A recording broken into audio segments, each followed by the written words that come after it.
Then the people of the land took Joahaz the son of Josiah, and made him king in place of his father in Jerusalem. Joahaz was 23 years old when he became king, and he reigned 3 months in Jerusalem. Then the king of Egypt deposed him at Jerusalem, and imposed on the land a fine of 100 talents of silver and 1 talent of gold. The king of Egypt made Eliakim his brother king over Judah and Jerusalem, and changed his name to Jehoiakim. But Necho took Joahaz his brother and brought him to Egypt. Jehoiakim was 25 years old when he became king, and he reigned 11 years in Jerusalem. And he did evil in the sight of the Lord his God. Nebuchadnezzar king of Babylon came up against him and bound him with bronze chains to take him to Babylon. Nebuchadnezzar also brought some of the articles of the house of the Lord to Babylon and put them in his temple at Babylon.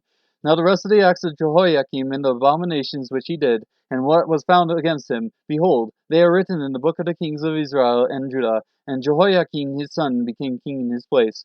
Jehoiakim was 8 years old when he became king, and he reigned 3 months and 10 days in Jerusalem, and he did evil in the sight of the Lord.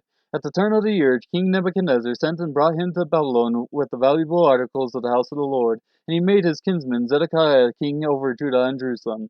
Zedekiah was 21 years old when he became king, and he reigned 11 years in Jerusalem. He did evil in the sight of the Lord his God. He did not humble himself before Jeremiah the prophet who spoke for the Lord. He also rebelled against King Nebuchadnezzar, who had made him swear allegiance by God. But he stiffened his neck and hardened his heart against the turning to the Lord God of Israel. Furthermore, all the officials of the priests and of the people were very unfaithful, following all the abominations of the nations, and they defiled the house of the Lord, which he had sanctified in Jerusalem. The Lord, the God of their fathers, sent word to them again and again by his messengers, because he had compassion on his people and on his dwelling place.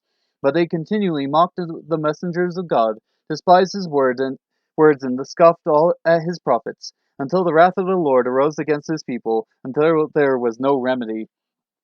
Therefore he brought up against them the king of the Chaldeans, who slew their young men with the sword in the house of their sanctuary, and had no compassion on young man or virgin, old man or infirm. He gave them all into his hand. All the articles of the house of God, great and small, and the treasures of the house of the Lord, and the treasures of the king and of his officers, he brought them all to Babylon. Then they burned the house of the God, and broke down the wall of Jerusalem, and burned all its fortified buildings with fire, and destroyed all its valuable articles. Those who had escaped from the sword he carried away to Babylon, and they were servants to him and to his sons until the rule of the kingdom of Persia, to fulfill the word of the Lord by the mouth of Jeremiah, until the land had enjoyed its Sabbaths. All the days of its desolation it kept Sabbath until 70 years were complete.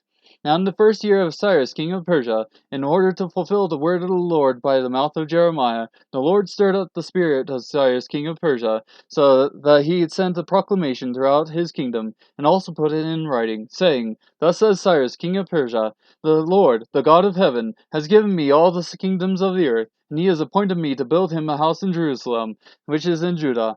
Whoever there is among you of all his people, may the Lord his God be with him, and let him go up.